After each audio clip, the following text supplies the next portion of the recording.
The Tragedy of Cinema podcast is intended as a family-friendly program that by extension strives to be inclusive to all people regardless of their ethnicity, gender, creed, or any other identifying factors in this incredibly diverse world of ours. With that said, some of the films we discuss may contain serious subject matters or have content considered morally objectionable by today's standards. We do not intend to condone or dismiss these aspects of these films, but our primary focus will be on what we believe the film succeeds at, some fun facts, and our personal enjoyment factors of each film. With that said, we hope you enjoy the show.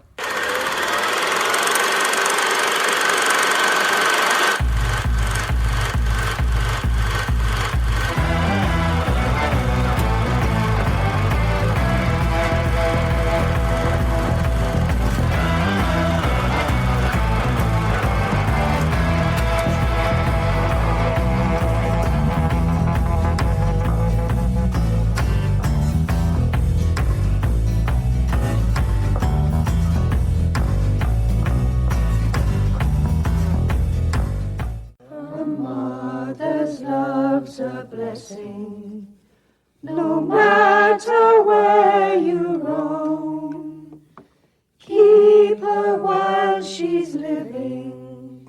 You'll miss her when she's gone. Love her as in childhood, though feeble, old and gray, for you never miss your mother's love till she's buried beneath the clay.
All right, guys, welcome back to the Tragedy of Cinema podcast. I'm your host, Jimbo, and joined again by Kyle Zahner in the house.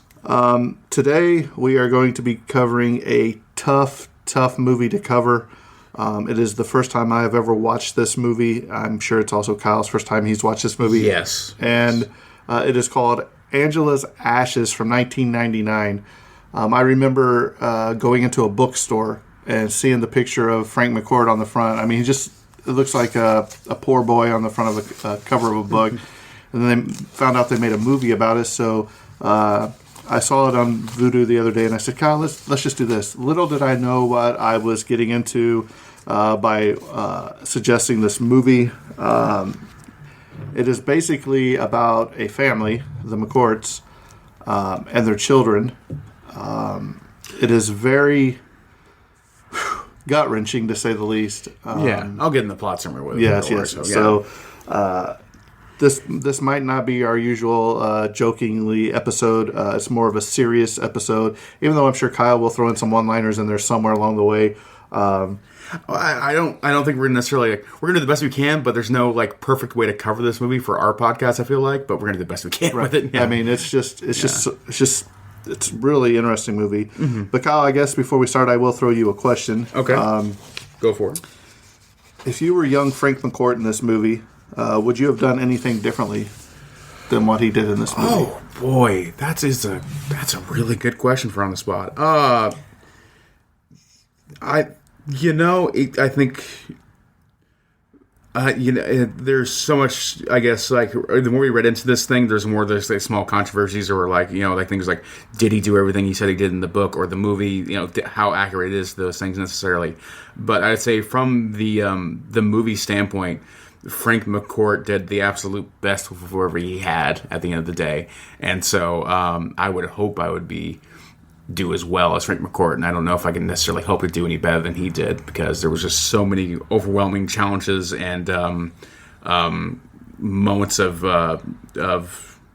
moments to be overcome by depression and loss that I wouldn't be surprised if I came short in many respects. Right. So it's like when I first suggested this and I had started watching it, the first 20 minutes of the movie, I texted Kyle and I said, Kyle, this might be the most depressing start of a movie I've ever seen and I've seen a lot of movies of all time. And Kyle was just like, I can't wait to watch this. And then he started watching. He's like, this is just. I remember you why did you do this to me, Jimbo? Watch the first half hour, then get back to me. And I was like, no, I'm gonna not do that.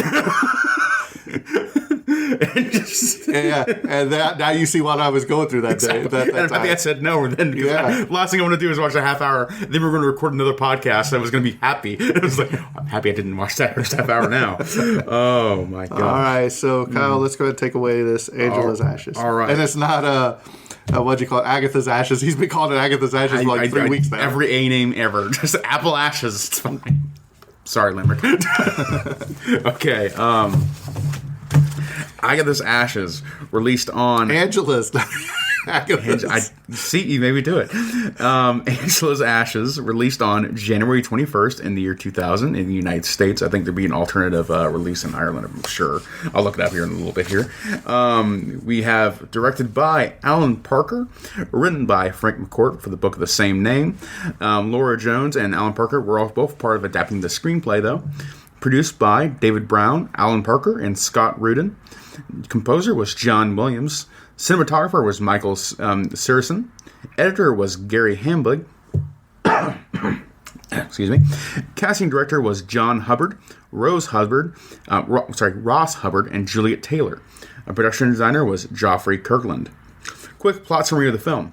Based on the best-selling autobiography by the Irish author Frank McCourt, Angela's Ashes follows the experiences of a young Frankie and his family as they try against all odds to escape the poverty epidemic in the slums of pre-war Limerick. The film also opens with a family in Brooklyn, but following the death of one of Frankie's siblings, they return home, only find the situation even worse. Prejudice against Frankie's Northern Irish father makes his search for employment in the Republic difficult despite having fought for the IRA, and when he does find money, he spends it on alcohol. That's the quick little plot summary for it. Much longer synopsis, but we'll get into that as we talk about the film's plot overall a little bit later. Some of the technical details of the film. This film is 145 minutes long. Sound mix is Dolby Digital. This is a color film. Aspect ratio is 1.85 by 1. Camera was the Movie-Cam Compact and the Cooke S4 lenses, which is a little bit unusual for movies of this time period. Same time period, recent, relatively like only 24 years ago at this point, still. And process was spherical, printed format, 35mm, very standard for the time. This was filmed in the United States and the United Kingdom, and languages include English and Latin. Let's see here the release dates real quick. It appears that release dates was the actual... actually a little bit earlier. It was actually released on December 25th in Los Angeles and New York for its premiere showing. Just imagine waking up on Christmas and then going to go see 99, right? Yeah, 90. Well, yeah, this is the film's official release date is 99, but for its wide release, it was January 21st, the next month afterwards. So it came out in 99, but most people couldn't see it till 2000. Yeah. Filming locations including Ransard Street in Dublin, Ireland, all through Ireland. They actually filmed it on locations, many spots, not necessarily Limerick City, but at least in Ireland, the country. So we have that there. Moving on, I'm going to go through some of the awards. How did it do at the box office? Oh, it's right, box office. We got to cover that. Sorry. And we got to get the budget for the film there. I skipped over it. Thank you, Jimbo. Budget of the film was $50 million in 1999. Just for inflation, that'd be about equivalent of $90 million today. opening weekend, though, it brought in only $54,628. So absolutely. But if you remember, if they're only opening up in those two cities, then 54,000 or whatever you said. But still, that's Los Angeles and New York City. Right. You know, even for a limited release, $54,000, woefully inadequate. You would hope for 10 times that. If you're opening at least those two cities, $500,000, that's not expected.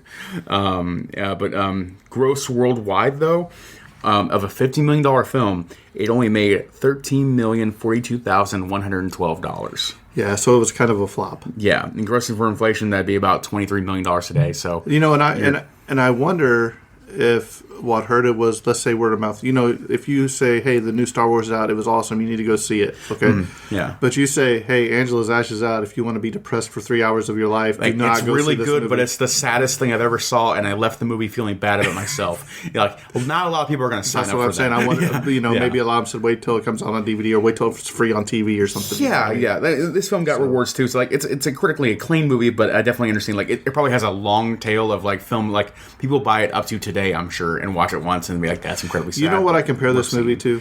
What's that? Just the setting and Schindler's List. Yeah, I think I felt the same way watching this as I did Schindler's List. Almost the overall sadness of the movie. Mm-hmm. Yeah, of just despite there being hope in it, it feels almost completely devoid of it. Right. You know, like it is there, but it does feel almost completely devoid of hope because like everything feels like it's going to go poorly for every character in this film, and it usually does. But in some cases there are sparks, glimmers of hope and getting through life and what we can persevere through and going through that. So yeah, this film though, but like I said, that's a hard sell at a theater. So this film bombed heavily. I'm sure even today it's probably still in the negative, even if it did have a long tail of getting DVD sales or, $19.99 still would have been VHS, the DVD, the Blu-ray, to digital now. So I'm sure, but it has a long tail where I'm sure just quietly it makes money and still critically acclaimed. I'm sure, everyone involved here had work afterwards, so it's good in that sense of like, this didn't end anyone's career necessarily. So that's good on that part. So it's not a failure in that sense, and I don't think it's a failure critically at all. So overall, though, I think its legacy is to be stood high, and I imagine this is held in even greater acclaim in Ireland and possibly Limerick City, depending on their opinion of it. Moving on here, I'm going to go through some of the awards it won here. In 2001, the Empire Awards in the UK, it was nominated for Best British Actor for Robert Kyle. I don't want to mess up the country portion there. I feel like I could risk offending some people that don't need to be offended. Just morally, not like they'll beat me up. But also, I'm kidding. 2001, we also have... so we're going to go through some of the... I'm going to go through the winners, actually. We're going to go to 2000 for the Irish Film and Television Awards. It won the Best Feature Films for the IFTA Award. Best Craft and Achievement in Film. And it was nominated for Best Actor for Robert Carlyle, and Best Actress for Emily Watson. Next up for the 2000 I'm going to mispronounce this, Karlovy Vary International Film Festival, where it won the Audience Award to Alan Parker. And 2000 also won the award for Best Score in the Las Vegas Film Critics Society Awards, awarded to John Williams. Then also in 2000 for the London Critics Circle Film Awards, it won the award for British Actress of the Year to Emily Watson. And we also have a few nominations here where it was nominated for a Golden Globe for Best Original Score. It was nominated for the BAFTAs for Best Cinematography, Best Production Design, and Best Performance by an Actress in a Leading Role to Emily Watson. And that's going to cover up the awards there. Oh, also, one last one. For the Academy Awards, it was nominated for Best Original Score for the Oscars there. So, yeah. And this movie does have a terrific soundtrack by John Williams, too. Moving on here, we're going to hit on the cast. For the cast, we have a humongous cast. I'm going to go through probably the bulk of it, but not all of it, because there's just so much to cover here, and I don't want to be listing off names for 20 minutes and bore you all in the audience, or not, but still want to pay respects to the people who put terrific work in this film, because the actors did a lot of terrific work here. For the lead role, we have Emily, I say lead role, but probably the star of the time this movie released, Emily Watson, who plays the character of Angela McCourt. Emily Watson is also in such movies and shows as Gosford Park in 2001, the film Red Dragon in 2002, and I think most recently a lot of people saw her in the HBO limited series Chernobyl in 2019. What an excellent show that was. Next up, we have Robert Carlyle playing the role of Malachi. Malachi, the father of the family. Robert Carlyle was also in movies such as the Full Monty in 1987. He was in the Trainspotting movie and also T2 Trainspotting, released in 2017, just recently. And he was also in the zombie horror flick 28 Weeks Later in 2007. Next up, we have the character Joe. We have the character who played the young Frank. The actor who played him was Joe Breen. This is the only film he ever appeared in, and there was also a small little TV series called On Home Ground. He was also in here for 2 seasons between 2001 and 2002.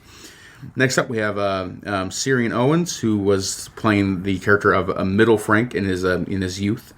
That actor only appeared in a few other movies, including the Magdalene Sisters in 2002 and Agnes Brown in 1999. And then we have Michael, I think it's Legge, playing the character of the older Frank, the character you see at the end of the movie, Frank at the end, who was also appeared in movies such as Cowboys and Angels in 2003 and The Stag in 2013. Next up, we have Ronnie Matterson playing the character of Grandma Sheehan in the movie there. Ronnie Matterson also appeared in films such as Byzantine in 2012 and The Downing in 1980. I think it was 98 or 88. I can't read my own handwriting. Awesome. Next up, we have Pauline McLynn playing the character of Aunt Aggie. Pauline McLynn was also in the films Jam and Jerusalem in 2006. Did you say Jam and Jerusalem? Jam and Jerusalem. You're right. Sounds like an interesting title. I know nothing of the film besides the title. And she was also appeared in the show Father Ted in 1995 and 1988, which I believe was a terrific comedy show, if I remember correctly. British, I think. And next up, we have Enna McClain playing the character of Uncle Pat. Enna McClain was also in the film The Commitments in 1991 and Studs in 2006. Andrew Bennett was the narrator you hear at the very beginning of the film. Andrew Bennett was also in the films The Bachelor Weekend in 2013 and This Is My Father, and I believe that was in 2002, but I didn't write down the date there. Next up, we have Shane Murray playing the character of young Malachi. Shane McCurry was also in the film King Arthur in 2004. Then we have Devin Murray playing the character of Middle Malachi. He was in Harry Potter and the Sorcerer's Stone in 2001. Then we have Peter Haplin playing the character of Older Malachi. He was in the film Daredevil in 2015. Oh no, or the show Daredevil in 2015 too. I think it was on like 3 seasons, 2017. The Netflix. Yeah, the Netflix Daredevil series. Yeah. Yeah, IMDb does the thing where like it will just show a TV show and its date of the first year it came out, and I don't remember how many seasons it ran, so I can't get the years right unless I go track it down myself. And didn't have the time for that one this time because we spent a long time just talking about the film, trying to do research on it, and we were going to get the podcast in time today. Next up, we have let's see here, where was I? We have Aaron Garrity playing newborn Michael. Then we have Sean Carney Daly playing baby Michael. Then we have Osen Carney Daly also playing the role of baby Michael. Then we have middle Michael being played by Shane Smith. And then Tim O'Brien played the role of older Michael. Then we have Blythe Howe, I'm sorry about your name there, played newborn Alfie. Then we have Claire O'Neill playing baby Alfie. Then we have Carolyn O'Sullivan playing baby Alfie as well. Then we have Ryan Fielding playing older Alfie. I think they did the thing of older movies. Well, a lot of movies still did. They were for the baby actors. They usually get a set of twins, so that way they can actually use the labor rights thing, so they can split the time between them. You know, or one baby's complying, the other baby's being a nuisance right now, so we're going to use the complying baby for the shot. Too bad Kyle doesn't have a twin, so I could just switch co-hosts. That's what. Yeah, exactly. Yeah, you just back up, just swap it out. Yeah, that is a weird thing in Hollywood. Like, well, yeah, we'll use twins. These baby twins are really popular in Hollywood for that very reason, because they can just swap them out. Well, you know, the probably baby. The most famous twins is the Olsen twins, for the Full House. So. Yeah. Next up, we have Ben O'Gorham playing Eugene, Stan O'Gorham playing Oliver. Oh, I wonder if they were actually brothers in the movie. Brothers in real life and different roles in the movie. Next up, we have Frank Laverty playing young Patty Clohese. Gosh, I'm so bad about these names. I'm sorry. Next up, we have Lawrence Kinlan playing older Patty Clohese. Next up, we have Lucas Neville playing Willie Harold, Walter Mansfield playing Fenton Slattery, and Des McClear playing Mr. Benson. Sean Kearns playing Dottie O'Neill, Lise Doherty playing Mr. O.D., and Brendan Caldwell playing Mr. O'Halloran, Shane Gorman playing Mr. Hannon, Johnny Murphy playing Seamus, John Kinney playing the lavatory man, and Susan Fitzgerald playing Sister Rita. That's all the cast I think I need to go through, because if not, I'll be here all day and going through a lot of roles that like either they had like one tiny scene or they had like 3 scenes, but like I just can't keep them all together in my head and be like, no, who was a big character and who was a smaller character. But we'll try and go back if there's any character we kind of missed there. But that's kind of the cast of Angela's Asses. Right. So, Jimbo, let's go through some of the actual overall thoughts of the film. Well, dig into it. There's not a lot of. I have a little bit of trivia. It's not nearly what you would think you would find in a movie. So we're going to talk about some of the characters and the scenes of this movie. One thing to remember: this movie deals with a lot of topics. There is some nudity in there, briefly. Basically, it's a coming-of-age movie about a young preteen boy and a teen boy and a young man. So there's, they sneak and see the girls undressing in the window. The one guy's charging to see his sister, whatever it is. Mom beats him to death when she comes out because one of them falls. Remember, if you're an adult listening, this gets involved in what you think a young man would be involved in, especially with sheep in the field. Exactly, behind the action. Yeah, and I'm like, this is so weird. It plays into a lot of weird cliches, right. I will say. And this is an R-rated movie for very mature themes. Right. So let's start off number 1.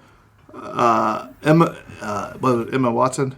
Mm-hmm. She played Emily. Emily. Emma is the Hermione. Right. Oh wow, sorry. So this is Emily Watson. She played a fantastic role in this movie. Basically, she's trying to raise these kids on their own because her husband, even though he may go try to find work, a lot of places won't have him.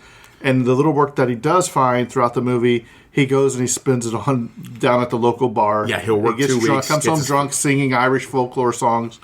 So there's a scene that I think is really telling, and it's when she's got one of the new babies with Frank. And she's like, if you don't want to work, she's like, then we'll go out and do it ourselves. And you see him walking around on the ground picking up like coal that had fallen off of the things. And she takes it and she goes, sells that. It's a very powerful movie because she's like, look, we have no food here. The baby's hungry. The baby's sick. Baby's cold. The baby's cold. Well, there's no wood for the fire. We need to have some of this money, and you're out there drinking away, basically. So what the sad part about this is when they're in America at the beginning, it starts off with her in childbirth. And she already has, Frank and Malachi, I think. Yeah, maybe 3. 3 children at the start, I believe. And, Frank's out there trying to get them dressed and washed down and all that, while the dad's back there and the nursemaid or whatever. And they have a baby sister. 2 days later, the baby sister dies. And it's just one of the saddest things I've ever seen, you know what I mean? And they show the funeral and all that. Then they go back to America, or they leave America and they go back to Ireland. Or kind of one of the scenes that kind of just shows where these characters both going to go to, the father and the mother specifically. Malachi, he just leaves the house as soon as he realizes that his daughter's really dead, and doesn't return for several days. And Angela specifically is just completely bedridden and in complete shock and does nothing just stays in the hotel, basically. The hotel? To their apartment for several days. And it isn't until I think it's family services or something like that come in, or a relative comes in and then sees the house in complete disarray because the 3 boys have had to defend themselves those 3 days. So there's literally matter of they're not cleaning themselves because there's young children as well. They're not even cleaning themselves. There's feces and food not being taken care of and all that kind of stuff too. Absolutely disastrous place. And that's when they finally okay, we're gonna send you back to your family back in Ireland to take care of you, and they send you back to Limerick City. And during that time, this is specifically, I believe this is right between the 1920s, I believe correctly, and that specifically during a time of extreme poverty in Ireland going on in that time, in time of the world. And so they go from a bad situation to very much it's not worse than they are in that state in America, but they have very little opportunities to improve their state of life there too. They're really kind of stuck in that situation, and what little opportunities they have to improve on, Malachi just spoils it on drink, basically. Right. So at some point in this movie, she gets pregnant and she has another baby. Mm-hmm. And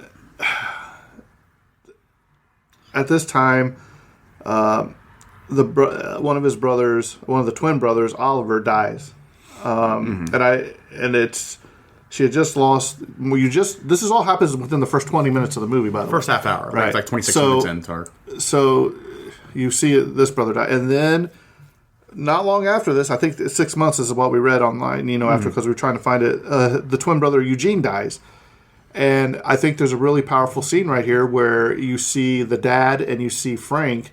They kneel down and they start praying right there. And what Frank says is basically, hey, I don't know why everybody's like, please God, don't let what happened to my brothers happen to me or Malachi or whatever. Yeah. And I was like, man, coming from this little kid that's probably, what would you say? 8, maybe? 7? Yeah, less than 10. Yes, younger than 10. Absolutely. Yeah. And you're like, oh, well, maybe things are going to start straightening up now. No, it just goes from bad to worse. Yeah. And it's good. Yeah, Frank, as a young child, he's still, he just wishes to be spared from more suffering. And I think that's that scene specifically for Malachi, I think that's kind of, that moment is kind of probably his loss of faith overall. Not in God's existence, but in God's ability to help him in his life at all. I think that's kind of a terribly sad scene in that moment too. But every time you think that the dad is going to turn around and start, because he's actually goes out and he gets a job. You know what I mean? Mm-hmm. But the problem is his addiction to alcohol overtook him too, and it was a struggle on the mom and the kids, and it's a terrible situation. So, I mean, this place they're living in, they basically get kicked out, and they go down and live at basically that free place, and it's it rains, it floods the whole entire bottom level of this place they're living in. On top of that, they're at the end of the neighborhood's latrine, which is a community latrine, so everyone literally dumps their feces next to the outside of his house. And the stinks so bad, and I really hated their neighbor across the street because she's like, kids, come home. It's time to eat lamb and pork chops. And yeah. My husband has a job, so I can afford to feed all these children. Right. And, of course, they're at the end of the neighborhood right there, too. And, they're complaining because all they have is sour bread and loose tea leaves, basically like that. Yeah. Just the poverty level. I mean, you really start feeling for Frank because Frank's, he's... Yeah. It's a rough movie to watch, I ain't gonna lie. Especially if you can make it through that first half hour, then it gets a little bit easier to digest. But the struggles are still there, especially as he's growing up. Then we start coming to where they want him to be an altar boy, basically, but they will not accept him because he's poor, basically, because they just want the rich people, the rich kids up there that look right and everything, have the clothes. So they keep he gets denied his entire time he's there. Yeah, it's also things they want a child that they can somewhat rely upon to a degree, and Frank's entire childhood and their entire family fluctuates from technically having the things you need to be alive, he has a roof over his head technically, even though his roof is a downtrodden house that's constantly flooded, and technically has enough food, even though all he has to eat is very nutritionally deficient. This is stale or even gone bad bread and loose tea leaves. He technically has those things for a home, or he doesn't even have that, and that's what he fluctuates in between for basically the entirety of his childhood. And so they don't want him as an altar boy because they can't they can't do anything for him, because anything he has is going to be immediately spoiled, basically like that. He's a for lack of a word, he's a bad investment in the altar's mind.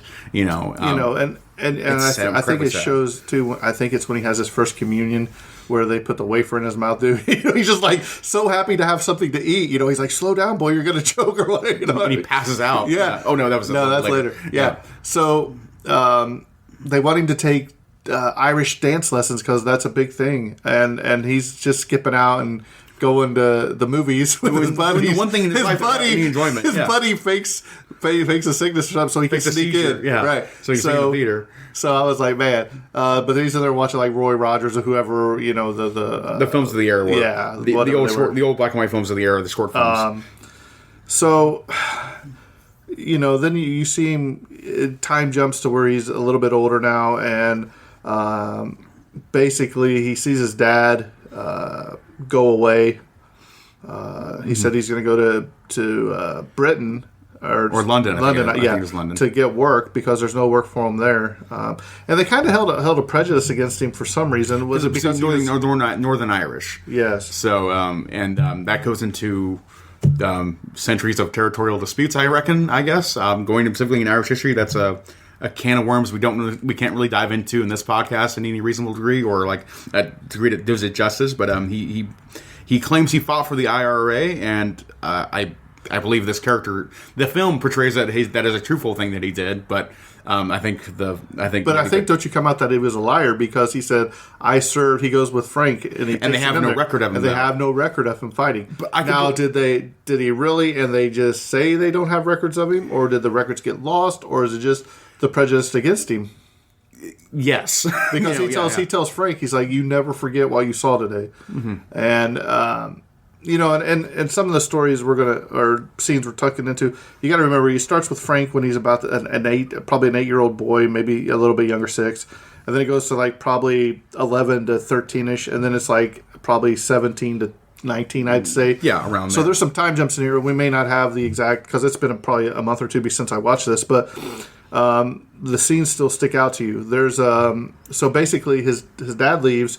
He's like, hey, we're going to be rich. I'll send the money back. We'll have the finest foods. We'll have a nice place to live.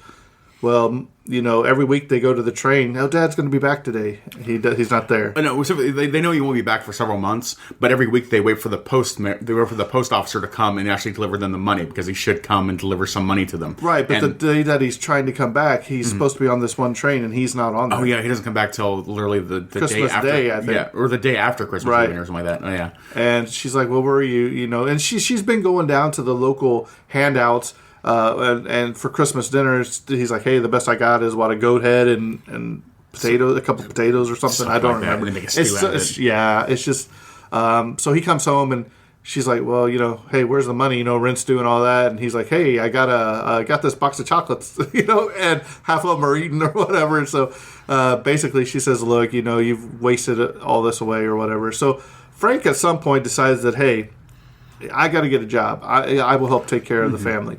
Yeah. So this is in between two. This is probably middle Frank, right? By Kurt, so he's basically helping this elderly gentleman delivering coal. Yeah. Right. And it's hard work for this kid. It's hard work for anyone. That's right. Labor, I mean, he's loading up this wagon. He's helping haul these bags of coal up to like these rich people's house. And he's like, look, Mom, I got like 5 shillings or whatever it was that he's like. And she's like, Frankie, and he's like, I felt like the man of the house.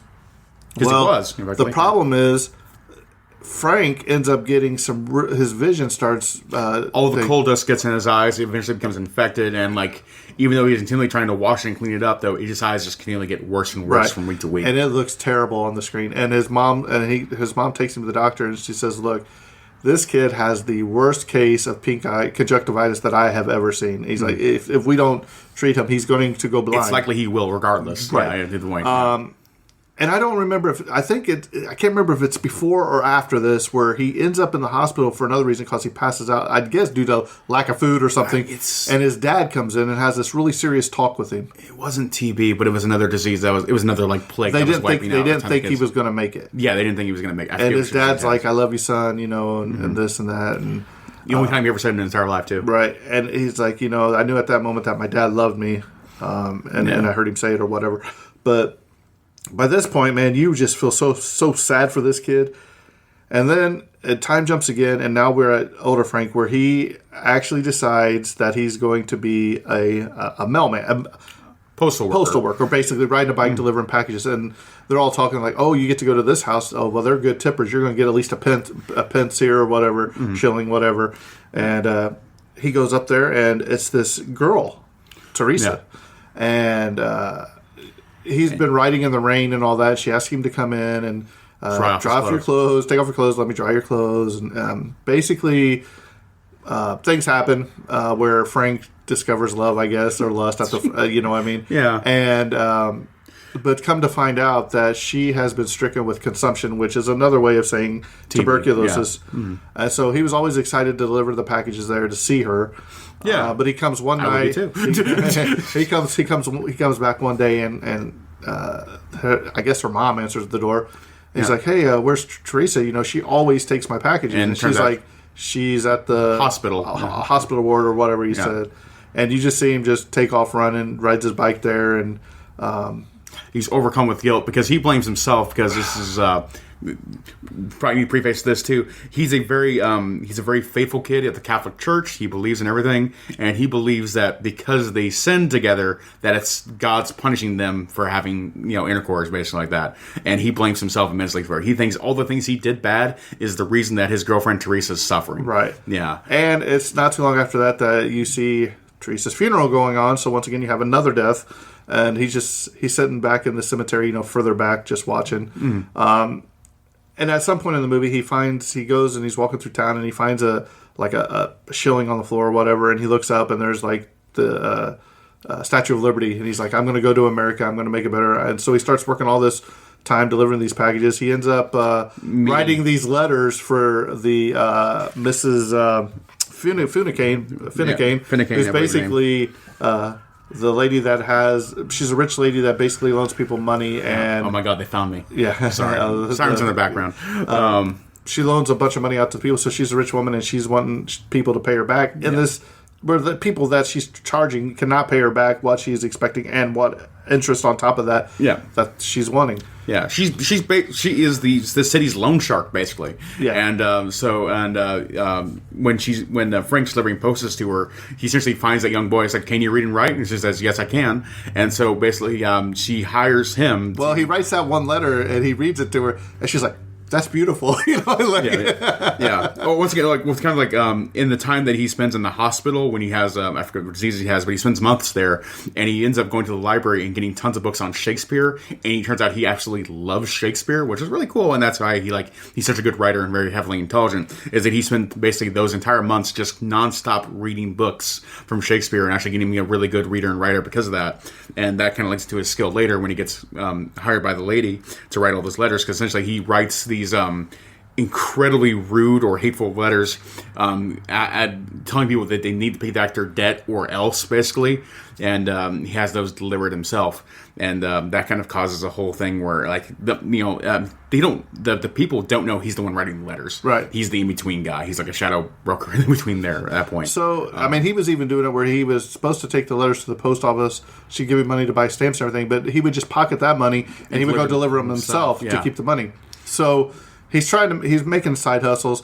Well, it comes to find out that he goes in one day to work for Mrs. Finnecane, and he finds her basically dead in a chair. Yeah. And so what's he do? Does he go get the authorities? Nope. He goes upstairs to her chest and steals all of her money, anything that he can. And the debt book, importantly, he does steal the book of debt. Probably one of the most important scenes in the movie where he grabs the debt book, his mom's in there, and there's a couple other people in there, I believe, and she takes it down, and he climbs down to the river, and he tosses this book in the water, and he's like, nobody owes this lady anything more, and they don't need to know who owed her what. Which, I'm curious, that's kind of like Granted, this is from the author writing about himself. This is probably his most heroic moment in the film itself, too, because he has this book of everyone's dead, including his aunt, his mother. Basically, everyone in the city of Limerick is indebted to her to some degree, and he takes that book and he casts it in the river, essentially wiping away the debt of all of those people. Because if they didn't wipe away that book, someone else would have found it, like the next of kin would have found it, whoever it was, and then still try to collect all that debt. He destroys the book, destroys all record of anyone's debt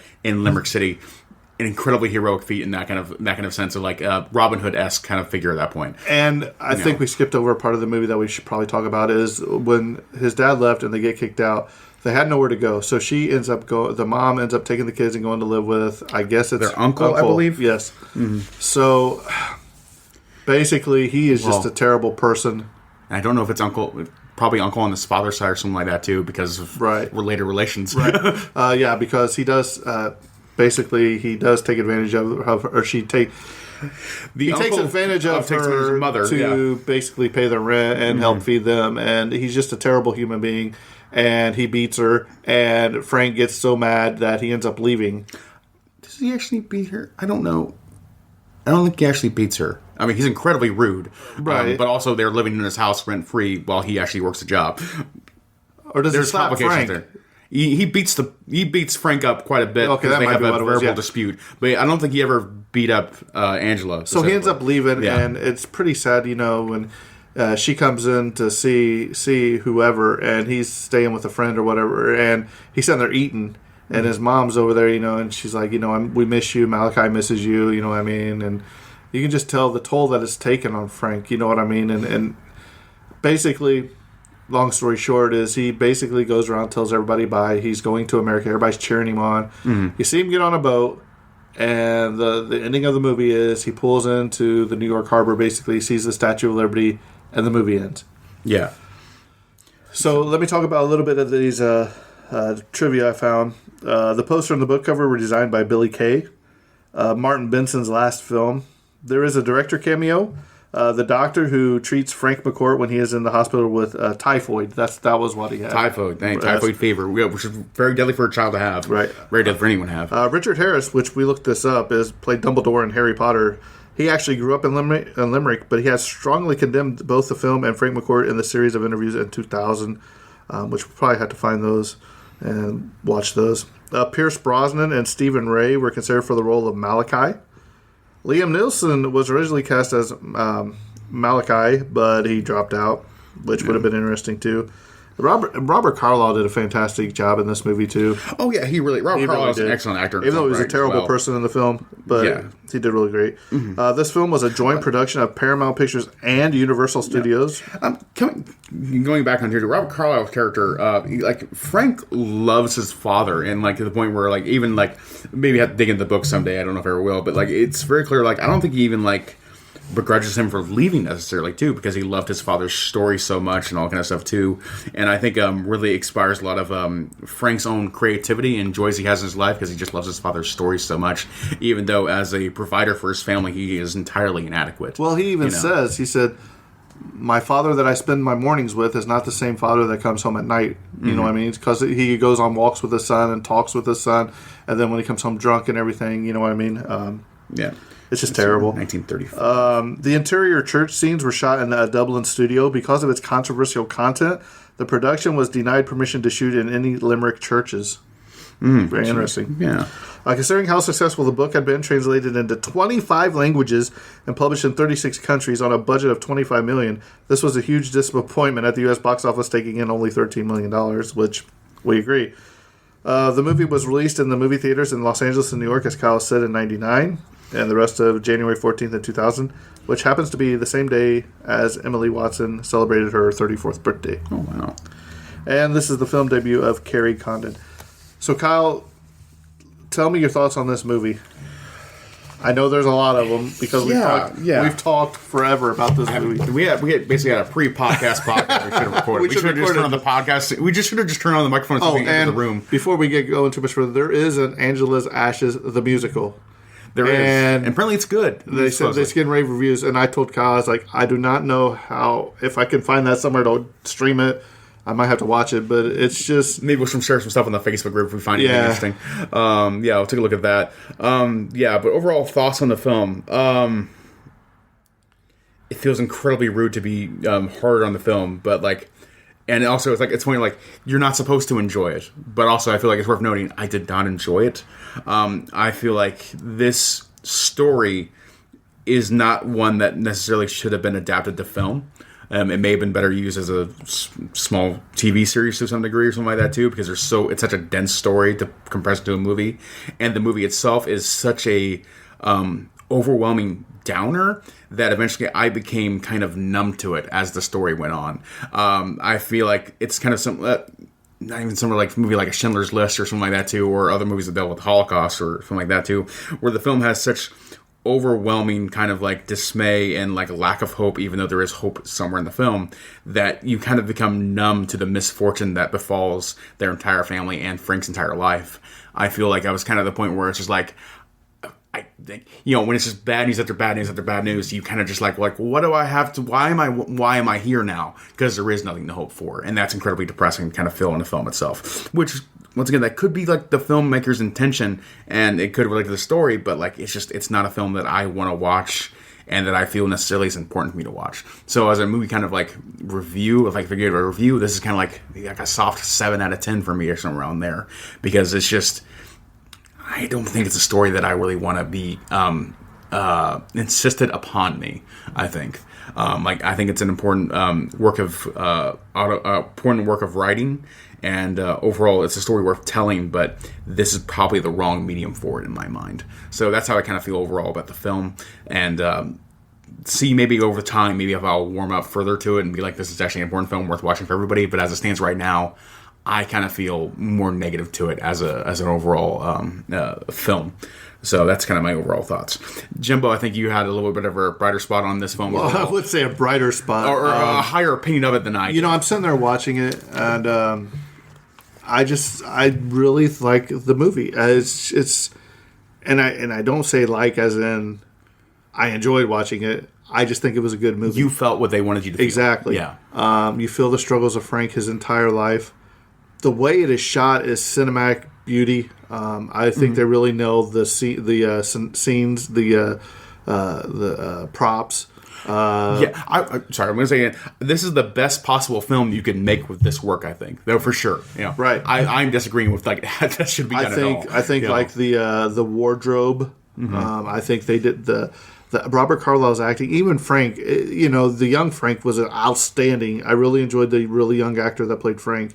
Everyone puts in A+ performance entirely. Right. Yeah, and Emily Watson. I mean, what can you say? The things she went through, the emotions she showed. To me, and they got me in my feels. That first 20 minutes when I told you that. I mean, I was over here almost with tears in my eyes watching this. After the third kid died, I was like, "Is he going to be the only one left?" You know what I mean? Is Frank going to be the only child that survives? We don't know the story, this? so we're watching like full on suspense. Right. Like, what worse could what else could go wrong? Right. Exactly. Yeah. And he has these supporting cast around him like Aunt what's her name? Aunt Agatha. Aggie. Aunt Aggie. Oh, Aunt Aggie. Yeah. She basically takes him and says, "Look, he's really good in school too." I don't think we did that either, but he writes this report about. What's that report he writes? And the guy's it's after he goes back from typhoid fever. He has to repeat the fourth or fifth grade, I think it was. Yeah, he has to repeat his grade in school again because he spent so much time away from school. But he's tasked with writing a paper about what Jesus would have been like if he was raised in Limerick, like he was. Right. And he writes a short story so good that he brings it to the next grade's teacher, and they immediately put him in the next grade because it's so well. And not only that, but they say, "Look, you deserve to be in the an altar boy, whatever it is." So his aunt takes him and gets him all cleaned up, buys him new clothes, and they take him, to the thing. And guess what? They still turn him down because he's a poor he's child. Just a poor child. Yeah. And you just think every time something it's so bad potentially good can happen, that something good is going to happen, it just gets knocked down too much. Exactly. Yeah. And I really enjoyed this movie. You know what? I even enjoyed it so much. I think I'm going to give it a 9 out of a 10. I just think the struggle that he went through, you can relate to him, and you feel for him. And you think, it's time jumped. Guess what? It's going to get better for him. No, it gets actually probably worse for him as he gets older. But to see the redemption of that, hey, I made it back to America, the land of opportunity. I'm going to turn my life around. It stops right there. I wish they would have done like one of those little like epilogue kind of like where it says, hey, Frank went on to he wrote the book. Well, I know that, but I mean, Frank went on to have his own oil company and he made millions of dollars and he sent it back to his mom and everybody lived happily ever after. But it leaves it wide open for a sequel. I don't know, but I'm just saying. This movie got to me, and I think I like it because it's something that I haven't seen before. It's something that captivated me. It's not the same. It's not a remake. It's not a movie that this kind of movie is something I haven't seen before. It does something different. It does. Right. It's not every other film. And I like it. That's why I like it so much. Now, there is some language in here. There is some nudity in here. Very minimal. But I'm just saying, if you go to watch this, be warned that stuff is in there. But to me, I really enjoyed this movie. I'm glad we covered it. Because if not, I probably would have never watched this movie. And I'm glad I did. Because it's definitely something I think everybody should watch at least once. I'm not saying it has to be your favorite movie where you have to watch it over and over and memorize it, but I think there's lessons learned from this movie that you could take and apply it to your life today. So when you see those people standing on the street corner or homeless kids or whatever, I think this movie, you watch this movie and your perspective on those will change. It is, yes. If you watch it, it can be an exercise in growing your empathy for those you may have passed over in your own mind. Yeah. So with that being said, I think this episode is pretty much wrapping up. If you want to follow us on the social medias, we are the Tragedy of Cinema podcast on Facebook. We also have a live show coming up in May with Jerry Pauly from Hillbilly Horror Stories and Middle Aged and Creeped Out with Todd, Sean, and Nate. we will be at a haunted jail in Lebanon, Indiana, which is going to be pretty awesome. Yep. So we're still trying to discover what we're going to cover there. If you guys came to our last show, we covered Beetlejuice. It was a fun time. This being in a haunted jail, we don't know if we're going to stick with the scary or we might do a jail movie. We don't know. So we can follow us on TikTok. We are looking at having some different merch made now. I got Natalie working on a new podcast logo for us. So excited to see it too. I know. She does some great work, man. Yeah. So that's Natalie Knight. If you guys want to check out her artwork, give her a call or whatever. Or message. But I think this sad episode's coming to a close, and that's a wrap. And cut.